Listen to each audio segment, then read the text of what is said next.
Okay, so John, thanks for being here after already having a call. I'm just going to pinch myself, check I'm actually here. Well, we're glad you are. And we were talking about the conference again, and you brought up this concept of the fertile void. Yeah, yeah. And you and I had a little talk about it a while back and was throwing around some ideas. So what I've got for you is just it's a bit like it's sort of a meditation. Well, maybe it's just something more about relaxing. I don't know where you are. Maybe you're starting your days, some of you, and some of you, like me, are kind of coming to the end of the day. And I always think as I come to the end of the day, it's nice to have a space just to decompress and to let go a little. So we're going to think about the fertile void, but which is a concept in Gestalt. It's when we think about the Gestalt cycle, one of the things at the end of the cycle for many people is the sense of what happens after we've had an experience. We have a satisfaction stage, and then what happens? And there is a kind of moment, sometimes a long moment, sometimes a short moment, before our next bit of living emerges and we find out what we're moved to do or wanting to do next. So what I'd like you to do is just make yourself as comfortable as you can, because we're going to be following our imagination for the next few moments, next few minutes, in fact. You may wish to have your eyes open or closed, or just let your gaze land softly somewhere. You decide what you want to do. And as you get yourself comfortable, just notice if there's a bit of you that's squeaking or a little bit sort of saying, oh, I want a bit of a wiggle, or I've got a twinge here. And if you've got that, you could do two things. One is you could just see if you move and could make that place in your body that's slightly hurty just a little bit more comfortable. And if that's not possible, or if you want to add this to what you're doing, you could just maybe imagine that when you breathe out, you're sending a cool jet of soothing air. It could be like a liniment. And that could be a way of just easing off that part of you that's feeling a little sore or tense. In the old days before computers, when everybody was holding their telephones, we used to get kind of telephonist shoulder, people like that. Or typists would get sort of that kind of experience because they're typing like crazy. Some of us still get that. But we can just imagine, letting that go. Now, in a moment, I'm going to introduce the sound of the rain stick. And if you can hear it, just maybe one or two people raise your hand, and then I've got an idea that you're hearing what I'm doing. It's a sound that sounds like falling rain. It kind of swells up a bit and then fades away. And just let your thoughts turn to the sound as it accompanies your breathing. Here we go. Thank you.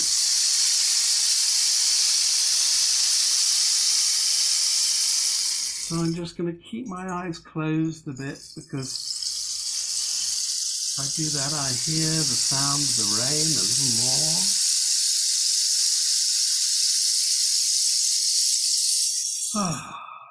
One more.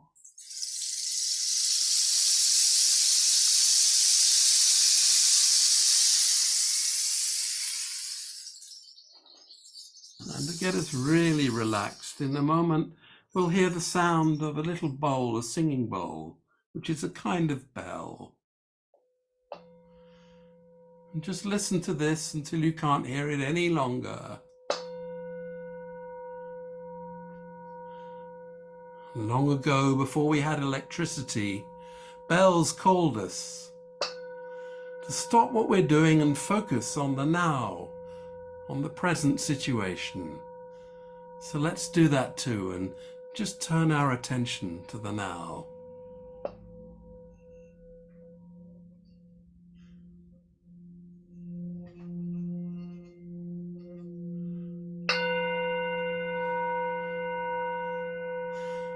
Just notice how you feel right now in your body. And if you're feeling in a kind of neutral space with nothing grabbing your attention right now, you could be experiencing the fertile void.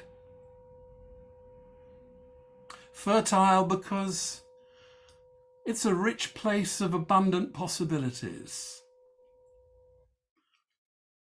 It's also void because this promise of abundance, this productiveness, cannot be seen or experienced just yet.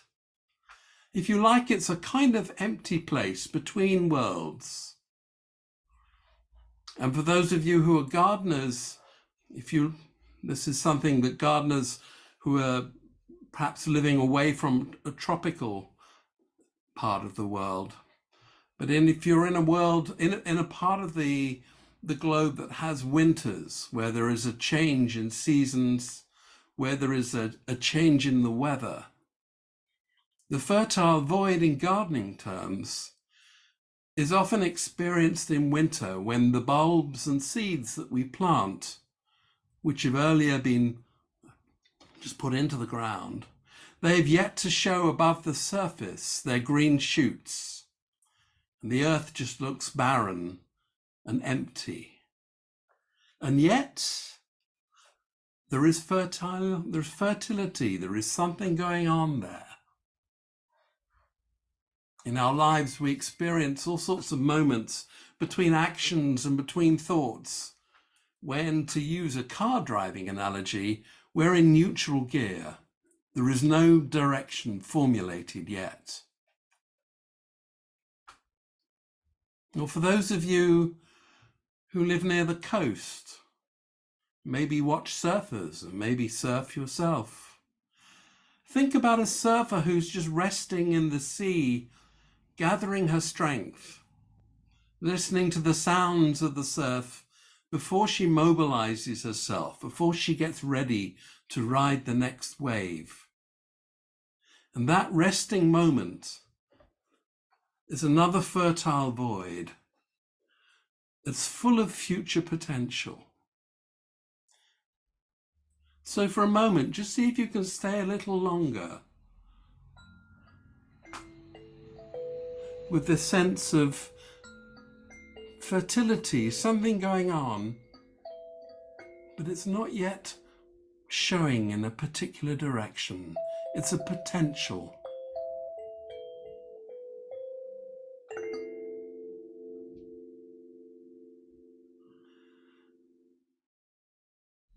And that's the fertile void.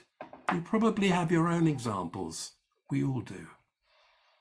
I hope that helps clarify it a little bit. Thank you so much. You're welcome. So if anyone wants to either, John, comment about the experience, which I think was just profound for me, or talk about their own sense of a fertile void. I think that's such a great thing to share, and I'll be taking notes, actually. It's maybe a bit weird because it's at a bit of a tangent, but because we're approaching World Menopause Day and International Menopause Awareness Month, it's one of those things where I'm doing quite a lot of activism in educating people, but also there's that desperation to try and find something positive in it. And there has been something of almost a retreat. I read Shakti Gawain's book, and on the back of one of her, I mean, she's got many books, but on the back of one of her covers, she said she had a retreat of 7 years. And I think that's a hell of a fertile void, but this is something that an interesting part of our lives, that if we frame it as dormancy, as a kind of post-harvest time, then it can be useful. And in relation to the work that we do as therapeutic workers, when we think of families that we work with, when we think of other professionals that we work with, there may be an element of this to kind of put in the mix in terms of our understanding of the systems around people. So it's a bit of a tangent, John, but I did love the way that you entered it with sound. I thought that was really beautiful. Thank you. Thank you, Catherine. As you're speaking, I'm thinking about the function of rests in music. If we just played Ah, every key all at the same time, it would be cacophony. And actually, that moment when we wait for a performance, whether it's musical or on stage, there is a kind of fertile void then. It's, you could say yeah, that the environment is kind of pregnant with potential, to use that phrase. yeah. There's We something pause being at the born, but it's not out there yet, but we know it's coming. Yeah, and we have it before we start playing music, and we Yeah, have it. I teach singing and harmony singing. We have it afterwards, where there's this exactly. beautiful spaciousness where things have been, and where Yes. things echo and the ripples continue. And that's interesting when we work with people, the silences as well. What is in that rippling space Hmm. inside and in the room in between us? It's very beautiful. Or if you have a lovely meal, let's make it a nice meal, and you go to, there's a phase afterwards in which you're fully satisfied, and then your attention kind of drifts away from that. And you've not quite got there to what you want to do next or where you're going next. It's that kind of pause. And I don't think we have enough pauses in life, you know. Mm, Yeah. Chris, beautiful. yeah, no, beautiful. Chris, you have a comment?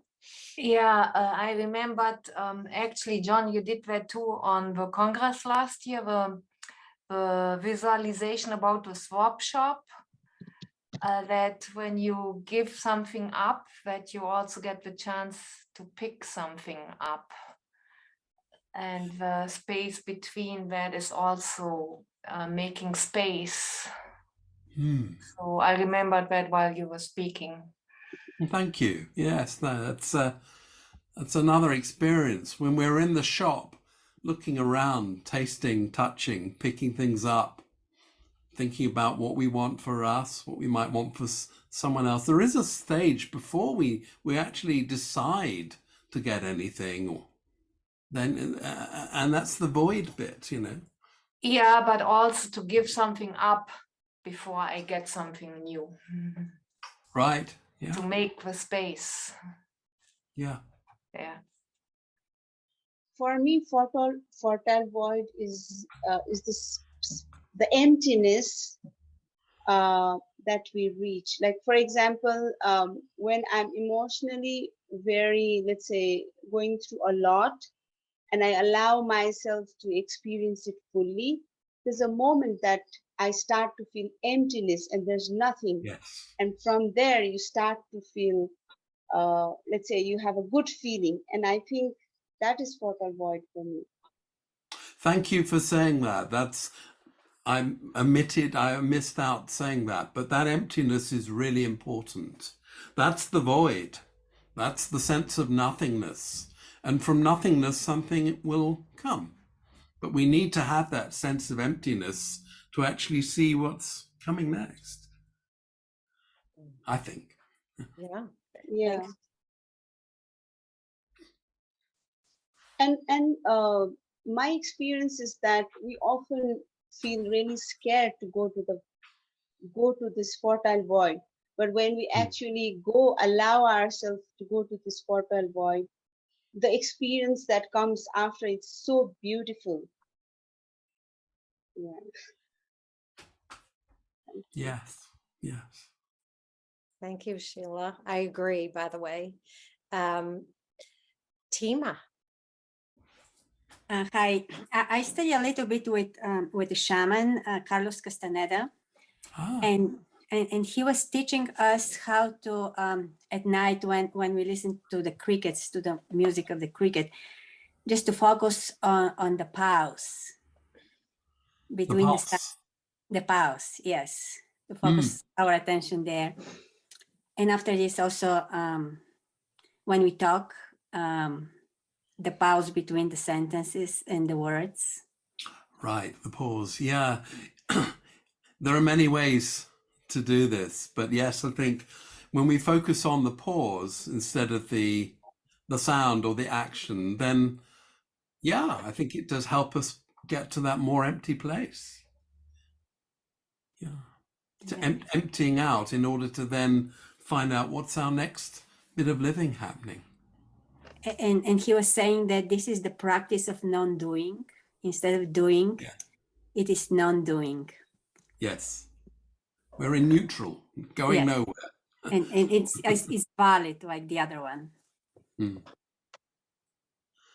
Lynn, I'm thinking about kids who struggle with transition Yeah. and or adults or teenagers or kids too who are experiencing a loss in terms of a relationship that was important or a best friend moving away and also kids with issues with attention and how that kind of panic of a video game ending and so I don't, and I think part of what I'm aware of is that often when you're not truly getting your needs met, kind of on one side of that fertile void, how scary it can be, to then be in transition, right? Like if you're Yeah. feeling shaky at home in the morning, the fertile void is like the car ride to school, Yeah. and how can caring adults, parents, and therapists sort of help bridge, one sort of unsettled environment to the next, possibly unsettled environment, and that how idealistic it is that the fertile void could be a place of quiet or boredom. For some kids, it's really hard to create a space like that. Yes, I agree. And, I was a kid and later in adulthood who found it really hard to leave parties or social gatherings. So that moment of separation kind of filled me with dread. So I'd be the last to leave the room, last minute Larry. And I think that's about that difficulty of going into a more empty place or a place of difference.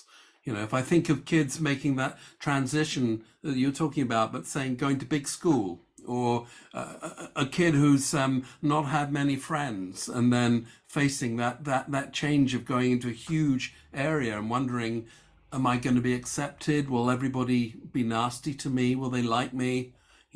Those are big issues. And I think it's important to help kids find ways of holding on to who they are. It's like if Karen and I were talking recently about the experience of going into a tunnel if you're in a barge, a kind of long boat, and you might go through a long tunnel, and there comes a point in which you can't really see behind you and you can't really see in front of you. You just know you're on a journey. And it's how do we actually quieten the fear in ourselves, and how do we remind ourselves that we're still there and that we're okay? And we may need a lot of support from parents or attachment figures, could be anybody, or people who just love us and like us, to remind us that we can, even though we can't see quite ahead and we sure can't see behind now, that we're on a journey and we're going to go somewhere, and we'll be the best we that we can be. And I think that's all we can do. Yeah. Yes.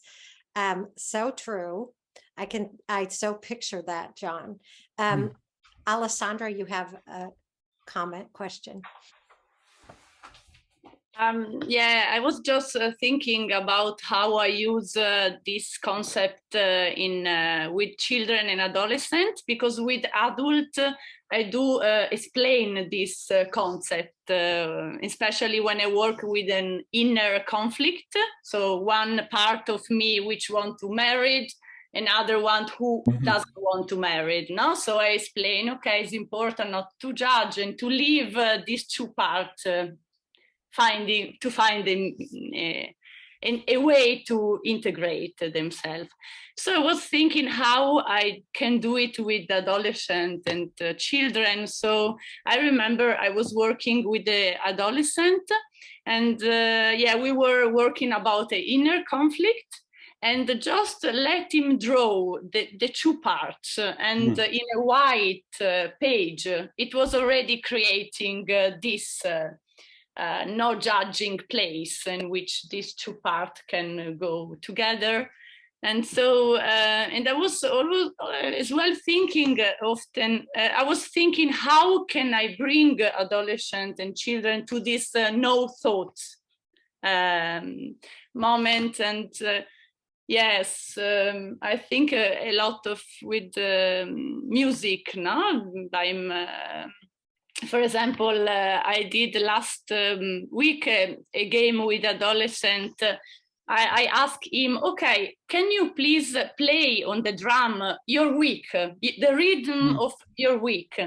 And this bring me to a place of no judgment and trying just to feel the rhythm of this child. And this child was very happy to listen to my rhythm. So I guess this could be a way. I was thinking about myself, but I just wanted to ask what else can we use to bring the children and the adolescent to this state?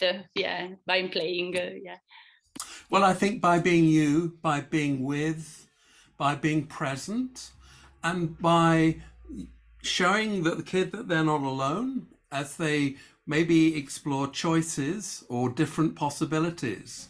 I had one kid who was very scared. He used to play guitar and he used to drum, but he'd been off school for a year. He was terrified of going back.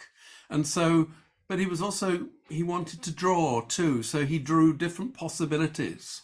And rather like you're saying, Alessandra, something about drawing those possibilities enabled him to at least put them out there. And then I think what I did was I provided a space which maybe was a bit of a fertile void because he wasn't sure whether he wanted to go back or not. But in the end, he found where the energy in his body was taking him, which was to say, okay, I'll give it a try. But I think also things like working with the breath, meditating, helping us slow down, thinking about choices and possibilities. You know, one of the things when Violet used to work with people was very much thinking about a psychoeducational part. Like, if this happened to you last time and you froze or you got really stuck, what would you want to do differently? Or how could you get yourself out of that hole next time round so it doesn't become a repetition? And I think it's the same for us, whether we're adolescents or adults, or young kids. You know, sometimes we get stuck and we need resources. Laura Pearls used to say, give the people as much support as they need, and that's it, no more. Because you don't want to infantilize. But also, you're seeing the young person, maybe they're scared of what they're doing. If they're going to see you the following week, maybe they can come back and report. How did you get on? You know, was it as bad as you thought? How did you get by? So, kind of a bit of a general answer, but I think it's a situation that many of us have to face a lot of the time. Going for a new job, you know, all sorts of things. I remember once we did in one call exercise for children, which was a meditation, and there was an animal who was going to take a bath in a. Florence, are you here? It was the hippo. That's would be Yeah. wonderful. It was. Yeah. It was Florence. Yeah, yes. Oh, you're there. That was you. Yeah. Yes, that was so great. That is so great. We'll have to have you back, maybe on the next one. I will connect for another activity. But yes, I remember that too, Alessandra. That was so. We all loved that, Florence. Great. Okay. Well, I love these calls. I love these calls. John, I adore you. I thank you for being here after being on another call and still being here, so present with us to talk about such an important concept. And Raquel left, but I know we all appreciated her. Thank you for the check-ins. I'm going to record a check-in with Sheila, and it'll be in the next email so that we know what's happening in Nepal. And anyone else who would like to check in, and I can include it in our next follow-up email, I'm so happy to hear from you. And thanks for being here. This has for sure been a highlight of the pandemic that seems to continue somehow or and another. And thanks, Natalia. Thanks, Florence, for checking in. Thanks, Lynn, for having us have some amazing conference to look forward to. And we'll see you next time. Thanks, Sveta, for being my co-host. Thanks, everyone.